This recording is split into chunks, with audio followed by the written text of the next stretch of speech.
Thanks so much for listening to this episode of the Creative Psychotherapist podcast. I'm excited to share with you another from the special series, Voices from the Expressive Therapy Summit. Today, I'm going to be speaking with Laryssa Creswell, and she is a music therapist. She has a doctor of education in counseling psychology, and she is licensed in multiple areas. And she is going to be presenting at the upcoming Expressive Therapy Summit, specifically around arts based treatment for women with trauma histories and substance abuse issues. And I really loved my conversation with her. She just feels so grounded and down to earth and easy to talk to. And I hope that you enjoy listening to this episode. And, maybe you'll feel inspired to check out her offering at the upcoming summit and check out the program for all the other amazing sessions that are going to be offered there. The Creative Psychotherapist is the official podcast of the Creative Clinicians Corner, a practice-building resource for creative psychotherapists. TCP Podcast is the cast for creative, expressive, and experiential-focused psychotherapists curious to learn how to design, build, and scale a thriving private practice. Your host, Raina Lombardi, interviews successful therapists about the tools and strategies they have used to develop creative, focused practices. They also talk about the products, services, and side hustles they have developed using their knowledge and creativity to enhance their therapy practices, make a greater impact in their communities, and diversify their income streams. Welcome. Now here's your host, Raina Lombardi. Thanks so much for listening to the Creative Psychotherapist podcast. I'm your host, Raina Lombardi, and I'm very excited to welcome my next guest as part of the Expressive Therapies Summit special series for the fall of 2022. And today I'm going to be speaking with Dr. Laryssa Creswell, and she has an educational doctorate. She is a board certified music therapist, a licensed professional counselor, amongst other things. Um, she is also a licensed professional music therapist. So she earned her master's degree in music therapy from Loyola University in New Orleans and a doctorate of education in counseling psychology from Argosy University in Washington, D.C. She's a licensed clinical professional counselor in Maryland, a licensed professional counselor in D.C., a board certified music therapist, and a licensed professional music therapist in Maryland. So you're kind of covering that whole area there, which is great. And Dr. Creswell is also a Maryland approved supervisor and maintains the approved clinical supervisor credential. She provides supervision for interns, pre licensed, and licensed clinicians. And she serves as an associate adjunct professor at the Chicago School of Professional Psychology at the Washington, D.C. campus. Dr. Creswell has a wealth of knowledge in trauma, substance abuse disorders, depression, anxiety, individual and group therapy. And she believes that women and teens thrive on relationships, whether good or not so good. And she strives to create a warm environment for women and teen girls to explore themselves and their relationships to become their best self. Thanks so much for being here, Dr. Creswell. Thank you so much for having me. It's a pleasure to be here. I'm excited to talk to you today. So I really am curious. You have both your background in music therapy and your background in counseling psychology. How did those two pair when you were going to school? Do you notice big differences, little differences? Um, there are slight differences, I would Mhm. say. With music, um, as I was learning music therapy, the majority of it is based around the music and Mhm. communicating through the music and how, um, whether it's product or process based, but all through the music. So while I could always see and understand and work through the music, when it came to the verbal piece, Mhm. that was a little more difficult. Yeah. That's how the counseling piece came in. My thought was, well, let me get a little bit of this. And then when I put the two together, oh my goodness, it'll be amazing. Mhm. So, so of course, on the counseling piece, it's all about talking, but then also adding in different interventions to be able to assist the talking when talking by itself is not sufficient. So, being able to meld the two together has really, really been beneficial for me and my practice. I love that. Yeah, they're because we're meeting people at different levels, Yes, right? yes, Some yes. things we need to say out loud and process verbally. Um, some things we can't do that until we process them expressively.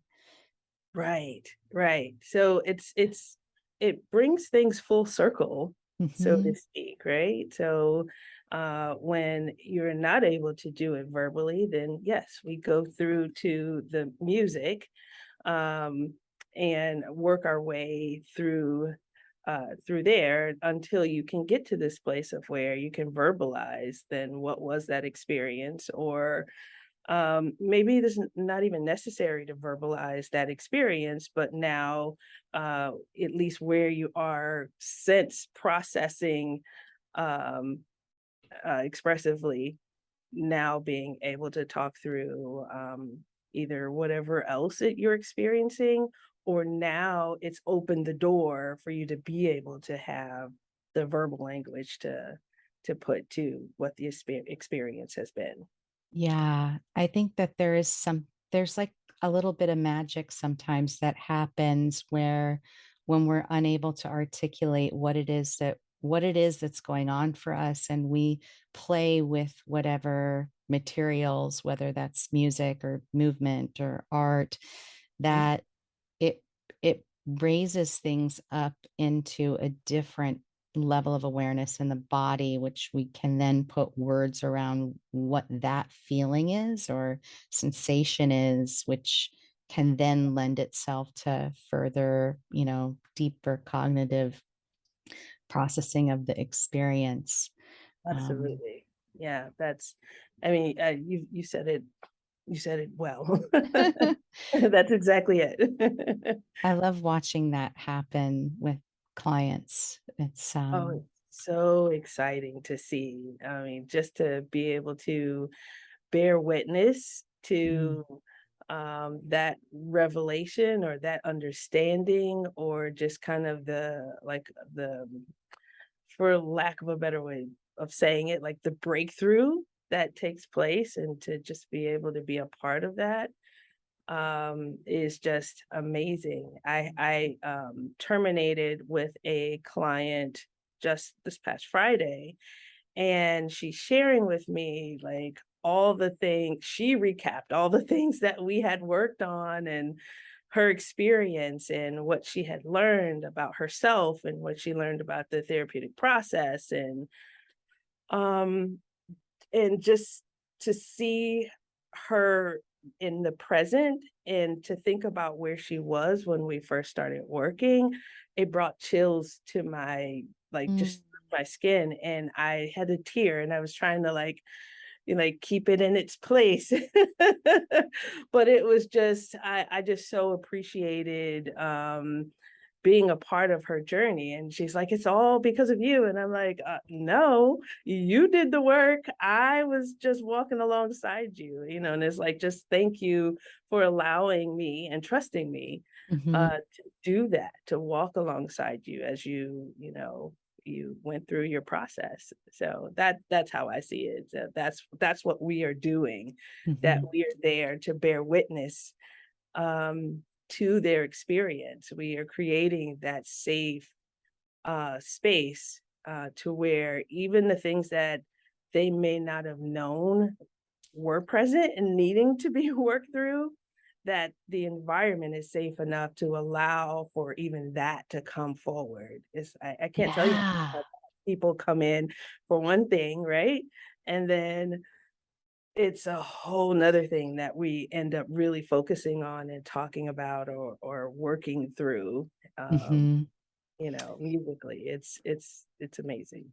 For sure. And I'm sure, working with individuals that are struggling with substance use and abuse, I feel like that is often really common, right? They come in because they want to stop that. And they're, along the way, they think, well, I just need to stop that and everything else will be okay. Like, why do I Yeah, need to go and talk about all these other things? yeah, But along the way, they come to realize, like, oh, I really do need to talk about and work through these other things. I didn't realize how this was all tied together. And that's just such a cool thing to see. And um, I think, to appreciate their process and, like you said, to witness as somebody else goes through that, we're really fortunate in our jobs to be able to do that for people. yeah, absolutely. I think that because of that, the level of patience that it takes, as the clinician, because they don't necessarily always see it right away, Hmm. because we do the work and we see this kind of across the board. Of course, it's different for everyone, but Hmm. there's some core tenets, that we just see that are just present, right? And so sometimes it's, as the clinician, it's just being patient, uh, Yeah. for them to get to where we already are, because we are so used to witnessing these experiences. And so sometimes it's challenging. It's like, just listen, if you would just listen. um but it's also reminding myself that they have to get there at in their time. um Yeah. and they get there in their time, that's when it makes sense. Not Hmm. when I say, or not when I put forward these possibilities, but it's when it really starts to resonate with them in their own time, then Hmm. that's where the movement can really start to happen.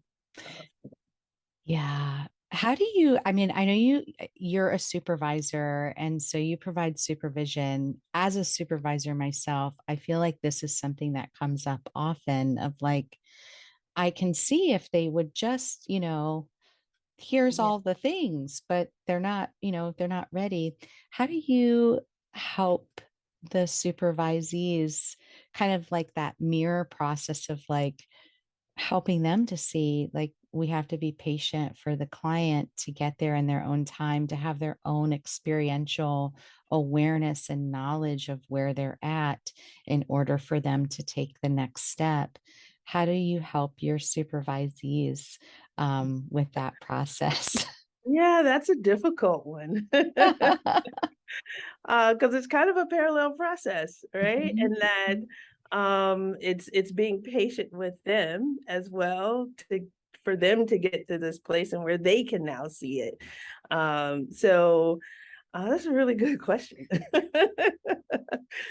Short of kind of restating what I just said a few minutes Mhm, ago and sharing that with them, and then trying to give them a little something to latch on to, like thinking about, like, think about when you were a teenager and your mom, dad, or whomever would say, don't do that because this is what could happen. And you're like, yeah, right. You don't know. You have no clue about this thing, not realizing that, yes, they do, because they did the exact same thing, right? But that it took, that they had to go through their own process and they had to go and have their own experience before then they come back and say, oh yeah, you were right. Or, well, you were almost right, but close enough that I probably shouldn't have done it, or something like that. And then Mhm. they're kind of like, oh, yeah.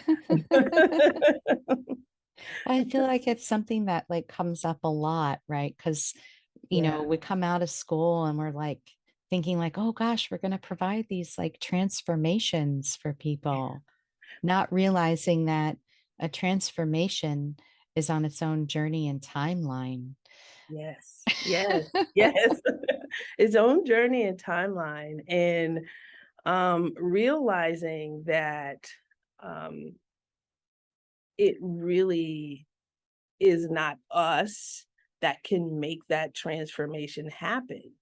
That Yeah. is the person that has to make that happen and that has to go through that transformation. Therefore, we become witnesses to that. We provide like the tools that could lead them in that direction, but they have to have that experience. They have to go through this thing in order for the change to happen. That is not us. And I think that's what is really difficult for clinicians who are just coming out, because of what you just said. It's like, I'm gonna come in and change the world and change everybody. And no, not quite.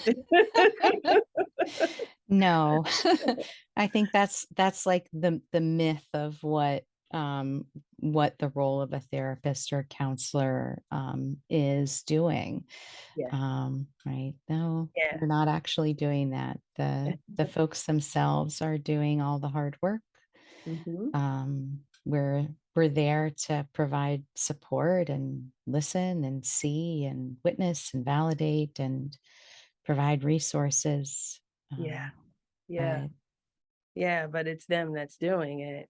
I think it's also it's a fine balance, though, to be able to keep that excitement yeah. um, for doing the work and going into this really difficult place that we do with people, um, and also kind of tampering it with a bit of dose of reality, uh, and how the process works clinically, like in the field, versus what it is that you've read in a textbook. Mm, yes, that translation can be really challenging. Yeah, yeah. Mhm. Yeah. Takes time, I think, to get to that place of realization, professionally too, for us. Oh, for Um, sure. mhm. Yeah, for sure. Um, so, and then just also reminding uh, the the new clinicians that, time. Give yourself time, just as we're saying we got to give the clients time, but also giving yourself time and knowing that a lot of these skills, I always remind them that this is a skill, and it's a skill Mm, that has to be developed. And most often it has to be developed over time. You have to actually do it in mhm, order for it to really come kind of full circle in what it is that, this is what I read in the book, this is what I did in my internship, and then this is what I saw in an article, or, something like that. And then I saw a couple videos, So, but it's actually doing it and then developing so taking all of that and what you read and what you saw, and then thinking about who you are, and mm. how it is that you will work, and kind of melding all that together. And that takes time. That doesn't happen overnight. It sure does. Yeah. I think um, it it it's why what we do is called practice. Yes. Right? That there's that inherent term that's built into the work that we're doing, whether it's, medical or mental health, that we're practicing. And and that does take time to really um, hone our skill sets and abilities, and lots of different experiences to witness and make sense of, and notice the similarities and themes that, Mhm. and that can only happen with the time that we put in. Yeah. Yeah, absolutely.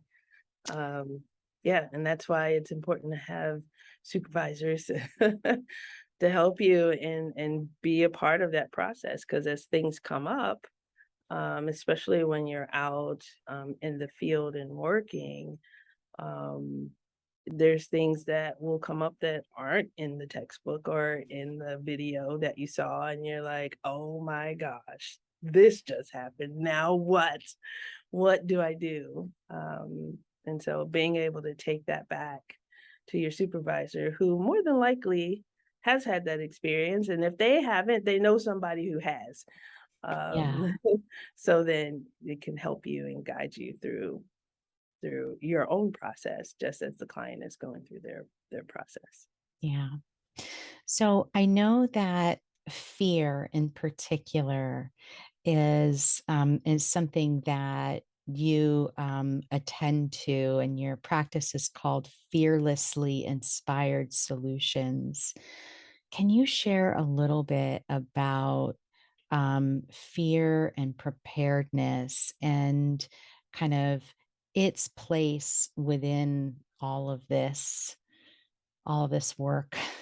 Yeah, yeah. So Um, one of the things that, just in talking kind of across disciplines and then just kind of across the board, one of the things that I'll say most um, programs don't necessarily prepare you for going into private practice.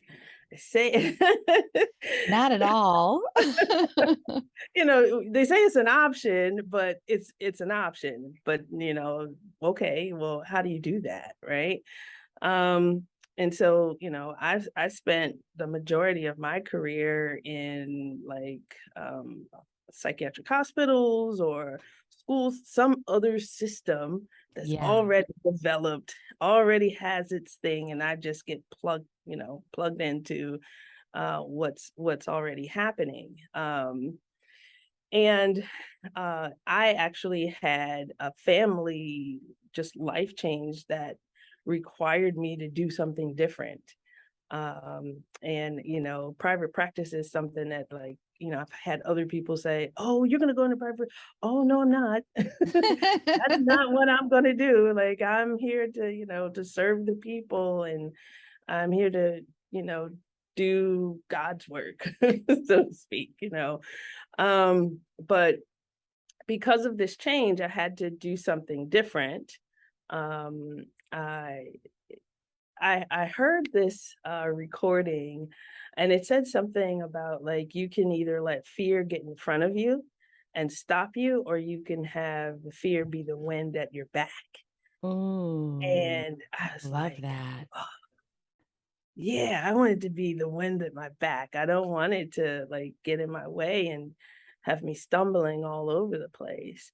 Um, and I never forget the day when I was finally ready to make the decision. I had like a panic attack, and I called my friend and I was like, I think I'm dying. Like, I think I'm having a heart attack, and she's like, "No, silly, you're having a panic attack, and it's understandable. This is a huge change that you're talking about making." And so with that, it was like, okay, that's what it is. Like, so to name it, right? Mhm, That's what it is. Okay, but I still want to and need to move forward. And so, um, asking the questions, checking in, like asking people who've done it, talking to them, asking them, well, what did it take for you? What did you do? How did you do it? And how do you have your practice set up? What does that look like? Do you take insurance? Do you not take insurance? Like all the questions, right? So um it's not necessarily just jumping out there and just doing it. You can, mhm. And I've heard all the stories of, this is what happened to me because I jumped out there and did it. And fortunately, because I had a lot of those conversations, a lot of those stumbling blocks, I was able to bypass. I love Uh, that. Not to say that I haven't had stumbling blocks. I had a huge one that cost me. It hit me in the pockets. Oh, Um, but I learned from it. of Not only course. business wise, but I learned about myself and how that even occurred. So, but I think it's allowing for the fear to be the wind at your back, and then talking to people who are doing what it is that you want to do, and asking the questions of what does this look like for you? What Mhm. worked, what didn't work? What do you wish you had done, or what do you wish you had done differently? Um, the other thing is I have a coach that Mm, um, that I work with, and we actually have a group that meets weekly. love it. And so, like, we're all at different stages in our businesses, and being able to um, also come into that space and be able to express, well, here's what I want to do, but I'm kind of scared to do it. Did you do it? Would you do this kind of thing? And to get the feedback of, no, you're right on target. That would be great. It's a great idea. And you're like, ah, or you might want to think about this because, if you do it, you might want to think about doing it in this way. So it's like, oh yeah, I didn't think about that. So just being able to have others to provide input that can be really beneficial to determining what steps you're going to make. I wholeheartedly 100% agree with that. I'm in my own like coaching group every week too for several years now, and it has helped me tremendously. And definitely that process of seeing peers that you respect and admire for the work that they're doing, and to hear them express, their fears and their vulnerability around creating all of this stuff too Hmm. helps so much. Hmm. Because we go, okay, like they're doing a really good job, and they're working through their fear. I can work through mine too. Yes. Yes, I'm not the only one. There's something about knowing you're not the only one. Mhm. Mhm. And even that expectation of you are supposed to know something, it's being able to kind of get through that.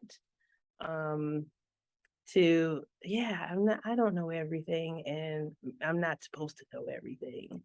One of Right. the things that my father used to always say to me is that, you don't have to know everything. You just need to know where to go look it up. And Mm, so it's like I keep that with me whenever I think like I'm supposed to know this. No, I know exactly where I need to go find out the information. right. The And sage then I'm always, advice. yeah. Mhm.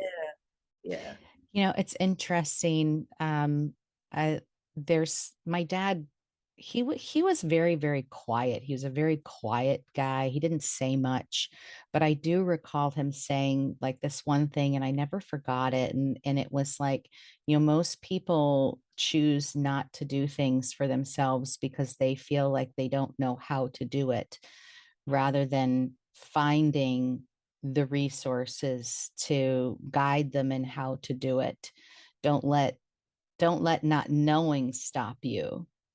Yeah, That, and yeah, it's very similar to your yeah. dad's wisdom. Uh-huh.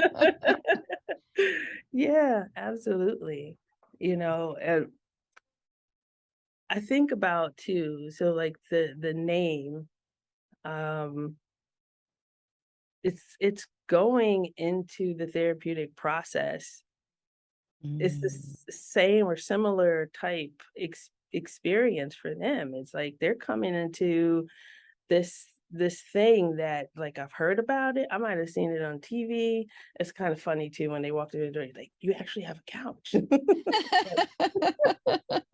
But yeah, it's like, well, we can move it if we need to, like, um, but really, uncertain of what that actually is, but coming into it anyway and Mhm. doing it anyway, and I like, even just now, I just got this visual of, like, it's seeing a person, they're, like, kinda sticking their hand out there just a little bit, and then, in that first discussion or consultation or whatever, then I feel like that's me, like, pulling my hand all the way out there and, like, grabbing onto them, like, "Come on, I got you. It's gonna be okay. I'm going to explain it to you, how this goes, and we'll go from there," you know? So, that's kind of a little bit of the background. Yeah, I think that that is so accurate in that we're asking our clients to do things that scare them by coming into therapy. By and large, I think most people are a little bit nervous coming in. There's some folks I've had where I think they're like well seasoned to the therapy Yeah, process, and yeah, they're like, "Oh, I know exactly what I need from you, and this is what I'm here to do." But that's rare. So to be doing that, going through that process of becoming and leveling up and facing our fears, mhm, I think that that creates a real powerful place of empathy and understanding for when we're asking our clients to do things that they're scared to do. And I apologize, I keep touching my eye. My eye is watering today. I'm having some allergies. oh, Um, it's okay. they- they're It's like okay. tearing up. um, but yeah, I think that's that's important that we're doing that work too. Yeah, kinda just in general, it's important that we do our own work, right? And then, in creating a practice and at least the development stages of it, um, it it kinda insists that we are doing our own work, because not only just in the development of, of what the practice will look like, but, um, all the emotions that come alongside, that development process. It's, forces you to look at some things where "I thought I dealt with that." Yeah, yeah, you did. And there's some more. There's some more to really look at and work through. Um, and I think too, though, it's looking for the smaller steps, not Mm. necessarily like maybe having the bigger goals that are out there in front of you that gives you some guidance in terms of what you're working towards, but it is really in the day to day, it's looking at the small wins or the small steps forward, that you make that are what really keeps things moving. If we lose sight of that, I think you lose sight of what it is that you're trying to do, and you can get lost. It's easy to get lost in this whole thing. I agree. I think it's easy to get lost. And I think it's also really easy to replicate a system that wasn't working, which we came from, and which was the reason we were leaving, but unintentionally designing something that kind of repeats that because that's what we knew. Mm. Yeah. Right? Like going Yeah. back to us needing to do our own work. Um, but Yes. I see that that happens in in practices. How can we be more intentional about designing systems within our practice that don't replicate the challenges and problems within the larger framework of the mental health models that we usually come from first, right? Like whether that be a school or a nonprofit or a community behavioral health hospital setting. Yeah, that's a great question. That's It's a a really big great. one. I'm sorry. Yeah. Yeah, I don't know if I have the answer to that. That's I okay. know the thing that I try to do. Well, there's a couple things. So there's it's kind of a like blessing and a curse type deal. So in not taking insurance, Mhm, it allows for the creativity within developing your own system and how you will work, right? Because mhm. you're not being dictated by um, Right. those requirements in order to have your practice run. And at the same time, there is a group that you're not able to meet because of not taking their insurance. So um, I personally have tried to kind of work outside of the box. And I know there's Mhm, many people feel different ways about these different groups that are out there, but um, there's a group that I work with that allows for me to see people who are wanting to use their insurance, but it doesn't kind of handcuff me mm, to trying to go back and forth with the insurance companies and filing claims and doing all that. They do all that, and they just pay me a flat fee. Um, while yes, it is a reduced fee, it's mhm. less than what my fee is. However, I'm okay with that because I feel like I'm able to address this one part that was kind of giving Sure. me a little heartburn in that Yeah, not taking insurance, and so therefore I can't meet certain folks just because they're wanting to use their insurance. So for me, that has been a way for me to kind of create this balance within my structure in that kind of being able to have both and not kind of put that strain on me, which is mhm. like having strain just working in a nonprofit or whatever other is a lot. It alleviates that for me. So to me, that's how I see myself doing it differently. Mhm. And it's thus far it's working. That's wonderful. I think that that's such a good example to say to people that have this idea that if I'm full fee, then I'm excluding and I can't be serving in a way that I feel called to serve. But I do think that we can be creative and find alternative methods of collaborating. I know a therapist who she has, she's just a really good connector. I think like Mm, that's just part of her personality, right? Is like connecting people, connecting resources. And she's been able to connect with different nonprofit organizations that raise money.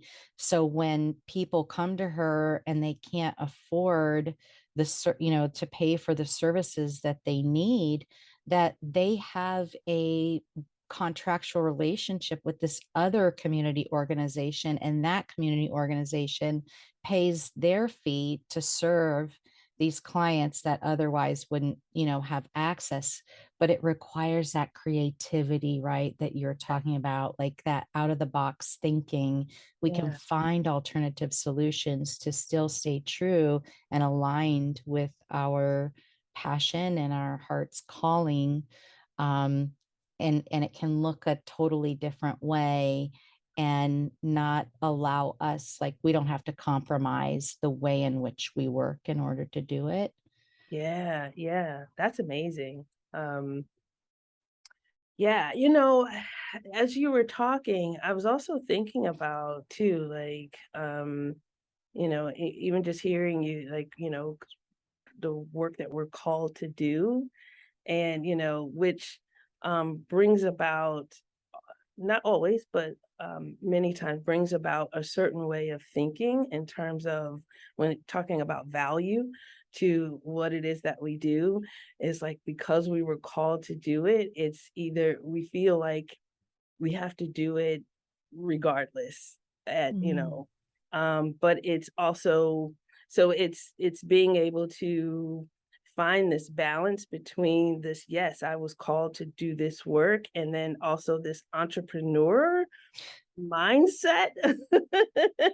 Like, it's two different mindsets, almost, and it's like trying to meld these two things together, and that, yes, I can be called to do this work and provide a service to people, and then also understanding that I have a value mhm. in the service that I am providing. And that doesn't mean that I'm called to do this work any less, or that I even value the ability to provide this service any less. But Ah, it's understanding that the two can be present at the same time. And yes. um, I also am trying to make a living. I need to make a living. We need to make a living to be able to take care of ourselves, our families, to be able to save for retirement, to pay our own health insurance, right? Mhm, Or maybe for many of us, we might have our own health condition that requires an additional mhm, funding of money every year in order to pay for the medications or specialized treatment that we receive for that. mhm. And yeah, I think it can be a both and, Yes, right? It yes, doesn't have to be an either or. yes. Um, I really want I want that for our field, for the people in our field to be able to embrace that part and not get stuck in the either or. Yeah, yeah. I think that, like, going back to, like, the coaching group, that's one of the things, like, I remember for weeks we were talking, if it wasn't one person, it was another person bringing this up, and some iteration of the same concern would come up each week. But that's how much we struggle, Mhm. that we struggle with it. And I keep hearing, I keep hearing my coach, value, value, value. You have value. Like, you have value, and you deserve to have your value. And I'm like, yes, I do. Okay, okay. I just gotta have Mhm. that on repeat. Mhm.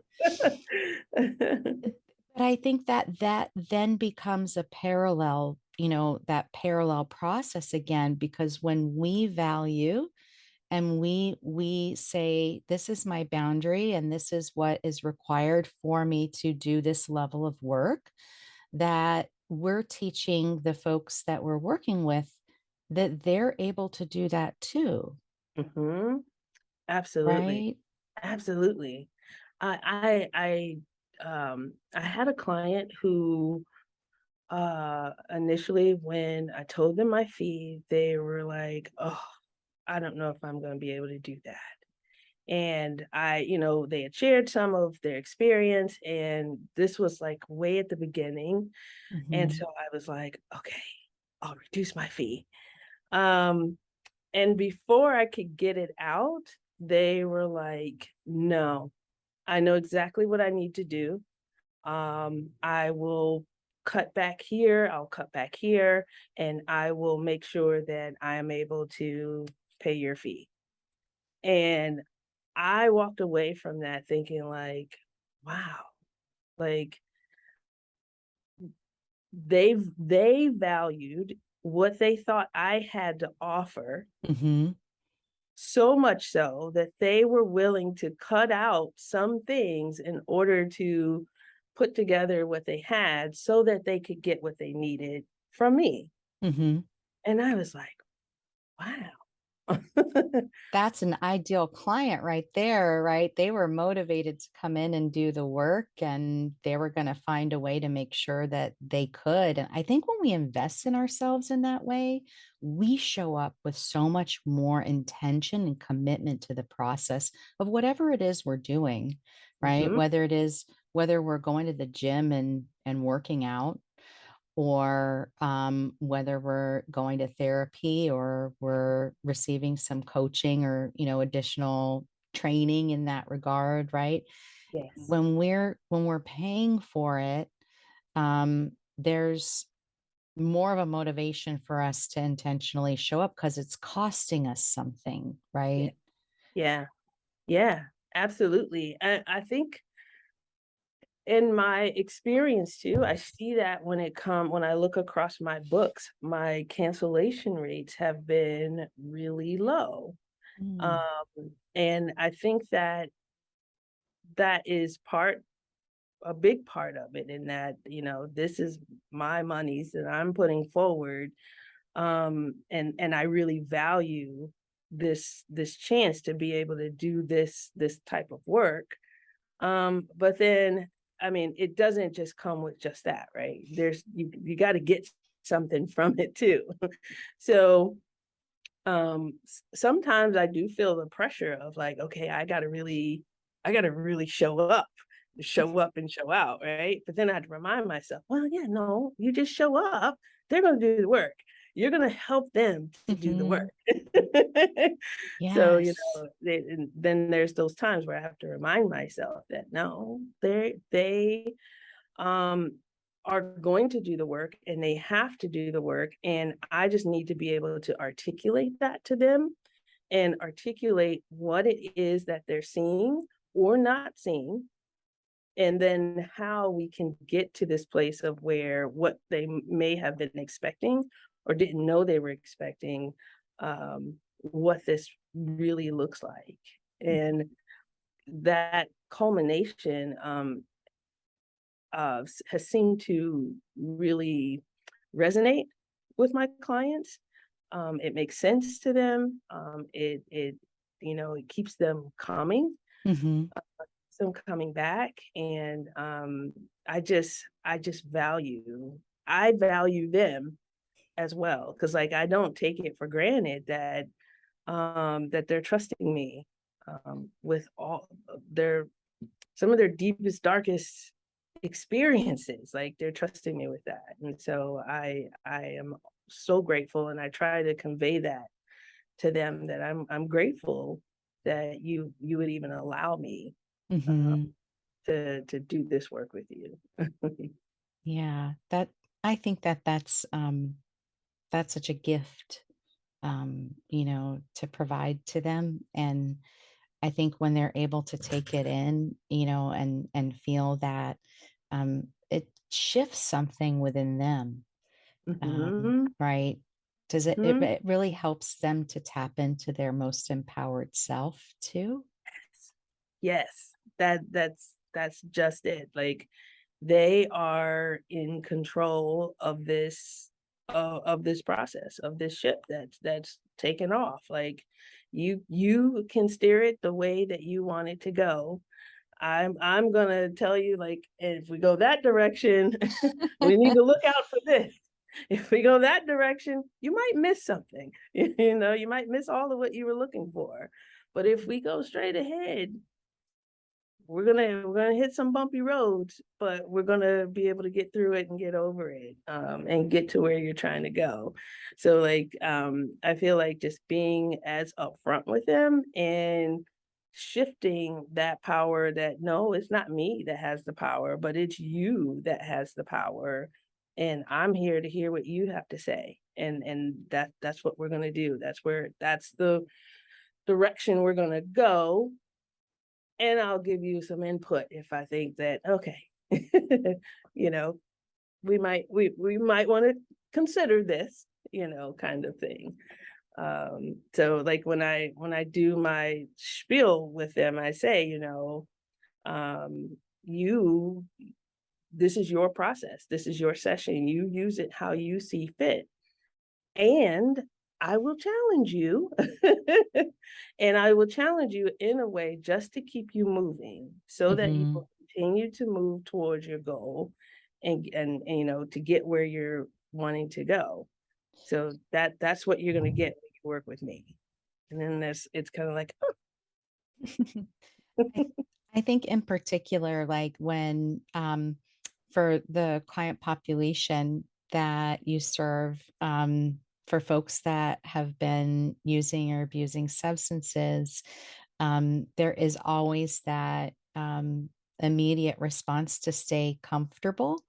And like, you're challenging them to step outside that comfort zone just a wee bit, learning to get comfortable feeling the uncomfortable because, um, you know, the substances have been masking all of that. yeah, yeah, Um, masking, numbing, like, mhm, start to feel, it's like, oh my goodness, I'm feeling. It's like, yeah, that's what it looks like. That's actually what it's supposed to look like. The intensity of it, we can work on that. But we got to start somewhere. Um, and the idea of really them deciding that, okay, yeah, this is something that I want to do, or that I'm going to be um, willing to do, then mhm, now we have something that we can work with. Now we have somewhere to go. right. That the willingness, the Yeah, willingness to try something new. yeah, yeah, The the willingness just to play and explore for the sake of play and exploration, not because it needs to produce an outcome, although it probably will. yeah, yeah, Right. absolutely. Yeah, and too, um, understanding or helping to understand um, that there's the possibility of relapse. Mm. Relapse is the expectation, right? Mhm. So, um, in saying that, oftentimes it's like, what? No, that's not what's supposed to happen. But then it's explaining, right? Explaining to them like what the process looks like, under talking about the stages of change, and what that looks like, and that the stages of change can fit for addiction and for other things as well. And Mhm. sometimes it's hard to look at the stages of change through, when talking about addiction. So then I may move it into something else that may be in the moment a little more tolerable, Mhm. so that just for concept, to get the concept of it, and then gradually move it back, uh, to but understanding that that is the expectation, so that when it happens, that then it's not an immediate, a beat up on myself, this stuff doesn't Right. work, but know that, yeah, this is part of it, um, Mhm. and that if it happened, that I can still continue on in the process. I just need to understand what it was that led to that relapse. Right. I think that preparedness, you're preparing them to understand that if you don't have this awareness, your brain's going to want to go into those extreme thinking states of like catastrophizing. I can't Yeah. pronounce the word. Like going into a catastrophe, like this is the end of the world because this happened and it really isn't. It's okay, that happened. Let's, recommit and start over. Um, Hmm. or like, the all or nothing. Well, since I did this, I might as well just say F it and not, keep going, which I think that's oftentimes what happens Yeah. um, Yeah. for people. Yeah. But instead that happened, let me put a halt right here. What do I need so I can put a halt or get myself out of Hmm. um this environment or this situation? Like what are the things that we talked about Hmm. that are your places to be or places to go, kind of things. And so then kind of moving back to, all right, maybe we don't need to go all the way back to Right. pre-contemplation, but we need to go back into that preparation stage and shore up some of the things that we had in place there, so then we can continue to move forward. Hmm. There's a poem called The Whole, an autobiography in 5 short chapters. I don't Hmm. know if you're familiar with it, but I love this poem because it really talks about this. It talks about, like, I'm walking down the street, there's a hole in the street, I fall in, I'm stuck down there for a really long time, and I don't know how to get out. And I finally, get out, and I'm walking down the street. I've fallen again. I can't believe this is happening again. How did I get here? Takes forever to get out. Well, now I'm walking down the street. I walk around the hole, right? Hmm. And then, but Yeah. eventually ends up the person walks down a different street. But it just does such a good job of talking about this with Yeah. clients, Yeah. and then they're able to like relate their own story to how they've fallen in the hole, Hmm. because so many people have that story of like, I don't know, I just ended up at my drug dealer's house. I don't know how I got there. Yeah. Yeah, absolutely. I need that. I need that poem. Yeah, I'll send it to you. I'll send Okay. it to you. It's really good. Yeah. Maybe I'll put a link for it in the show notes if anybody else wants to use it too in their interventions with folks. Yeah. I found it to be really great, and usually the folks in the groups that I facilitate are really responsive to it and will ask to keep it. Um, I always know if they're asking to keep the resource that I brought, that it like landed. Landed. Yeah, exactly. Yes. Yeah. So I know you're going to be presenting at the summit on Mhm. arts-based treatment for women with trauma history and substance abuse. What kinds of topics are you going to be talking about in that workshop? Yeah, so we kind of it's a broad range, looking all the way back to the historical point of view of women within the system in needing mental health treatment, substance abuse treatment, how it was viewed, like through the government, and then money wise that was put forward or not put forward, and then moving towards looking at gender responsive treatment, understanding that um, because women are relational, um, that there is a different way that is most effective in being Mhm. able to provide treatment for women. And then we also talk about, well, this idea of gender and gender identity, and what does that mean for gender responsive treatment?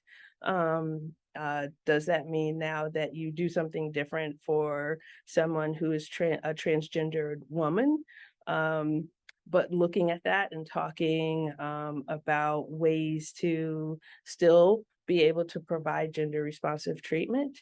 Um, and meeting their needs. And then we look at um, um, trauma from kind of the neuroscience point of view, and looking at the window of tolerance, and then providing some interventions that myself and my colleagues have used Love um, it.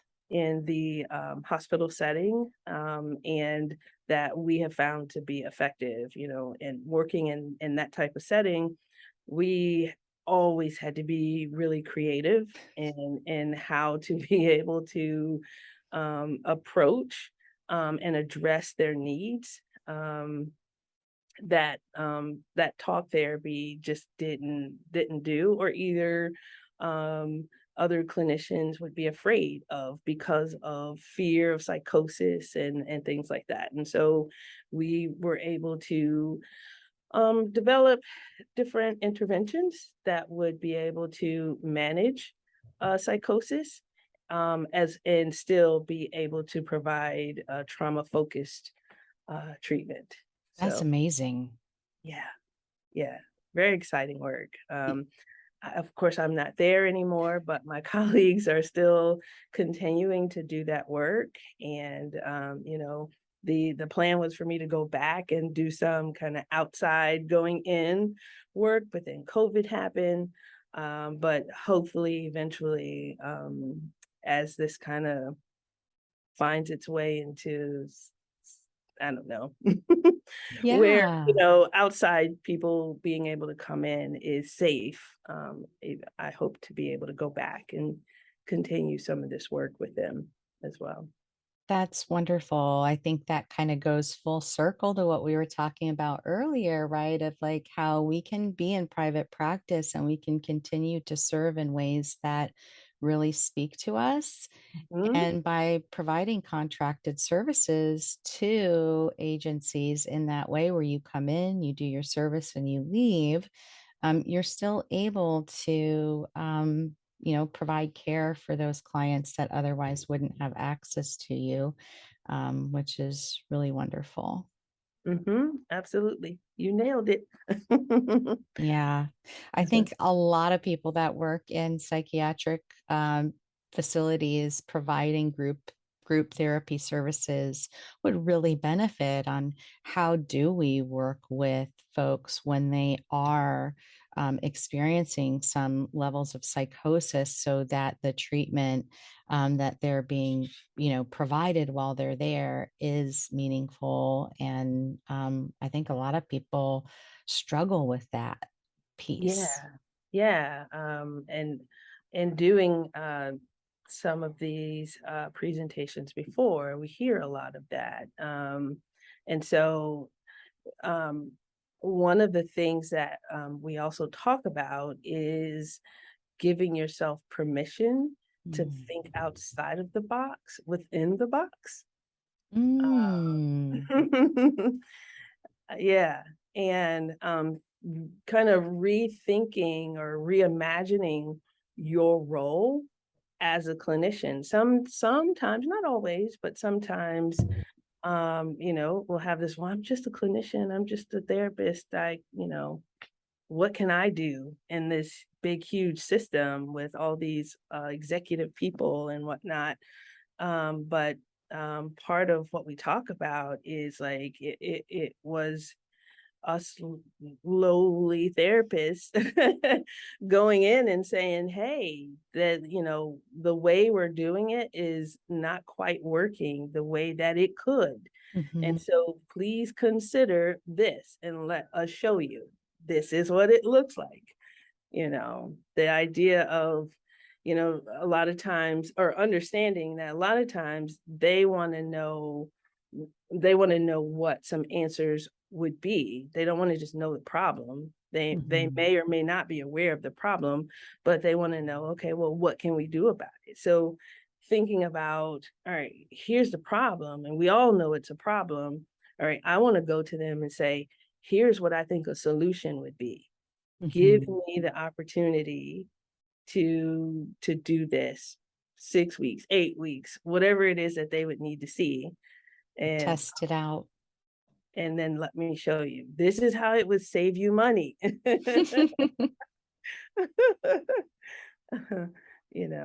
So we talked a little bit about those things too. That sounds like it's going to be a really impactful presentation, and people will walk away with lots of really good, tangible things that they can implement wherever they happen to be practicing with both their clients, but also within the systems that they're working, Yes. which is great. I think, that advocacy piece within systems is the only way we start to really change and make the things better, make the places, the environments better. Yeah. If we don't stand up and say, have those conversations, Yeah. um, then it stays the same. So, Exactly. Exactly. One my over my time, I've had clients say some really powerful things to me that just stick.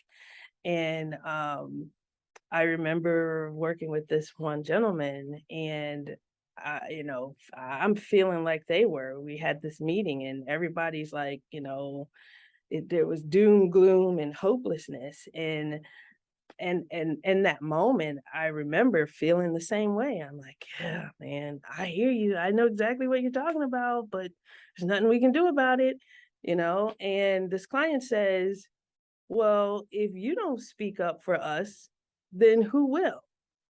And I was mm, like, "Oh, you're ugh, right."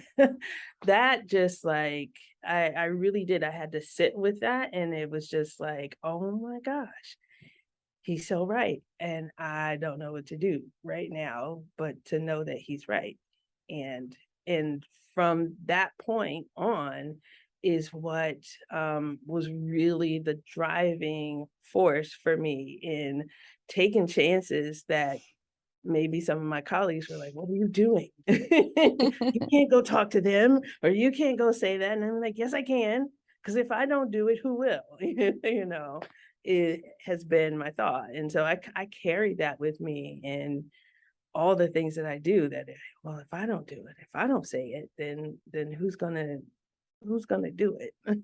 yeah, Yeah, I got the goosebumps just hearing that and like imagining the client saying that, because it is so true. If we don't, then they're trying to use their voice as best they can, but so oftentimes they're not being listened to. yeah. So yeah, so cool. I'm glad that people are going to have the opportunity to learn from you and Oh, your thank you. colleagues Yes. at the summit. And if people wanted to learn more about you, learn more about your practice, where can they find you, Laryssa? Well, they can find me. They can go to my website at fearlesslyinspiredsolutions.com, or reach me by email at Laryssa at fearlesslyinspiredsolutions.com. Those are the best ways. All right. And just for those of you that might be listening, how you spell Larissa is Laryssa. Just in case, because I know some people spell it with an I. Yes. Thank you. So yeah, no problem. And if you're interested in learning more about, how to use art-based treatment approaches and interventions, the history, with focusing on working with women with trauma and substance abuse issues, you can sign up to take that workshop with Laryssa and her colleagues, Deirdre, Cogan, and Ryan Carrol at the upcoming summit in November. And you can do that by heading over to www.expressivetherapiessummit.com. You'll click on virtual sessions, and you'll be able to find that one there on the 17th of November. And you can join from wherever you are because it's going to be online. And so anybody can attend. This is not limited by distance. So, yeah, hope you check it out. Yes, we look forward to seeing you there. Well, thank you so much for making the time to talk with me today and sharing your wisdom with the audience. And I just really appreciate it. Thank you so much for having me. It was truly an honor and a pleasure. Thanks so much for listening to this episode of the Creative Psychotherapist podcast.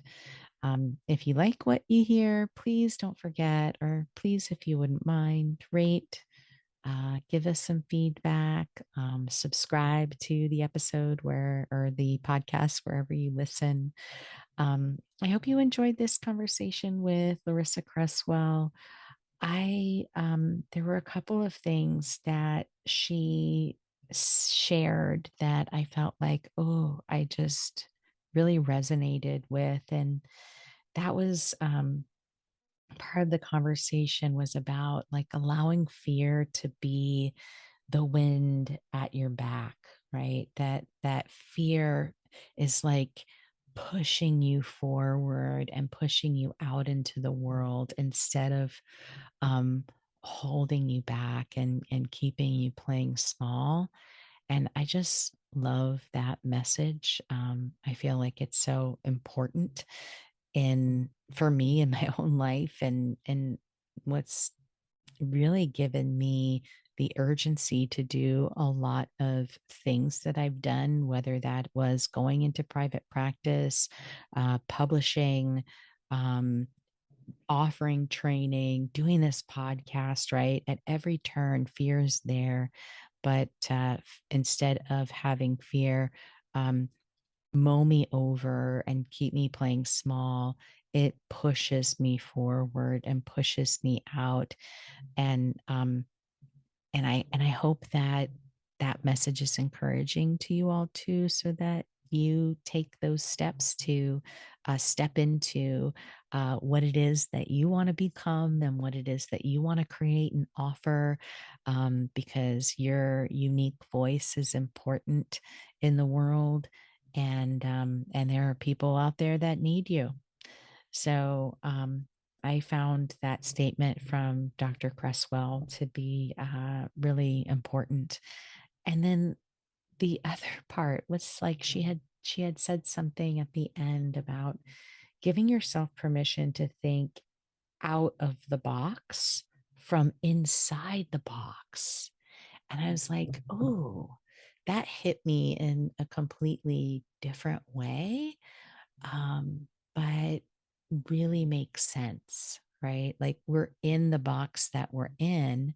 And so there really is no other way to think outside of the box, but being from within the box, and that's okay. Um, so, anyway, I hope you enjoyed this conversation.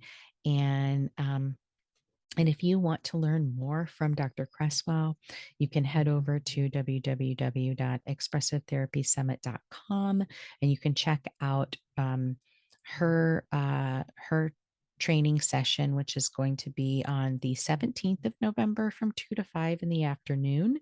And of course, you can join from anywhere because it's online. And she's going to be presenting on art-based treatment for women with trauma histories and substance abuse disorders with Deirdre Cogan and Carrol. So it'll be a panel presentation, but I'm sure that if you attend, you'll walk away with some really wonderful, tangible material to implement in your practice.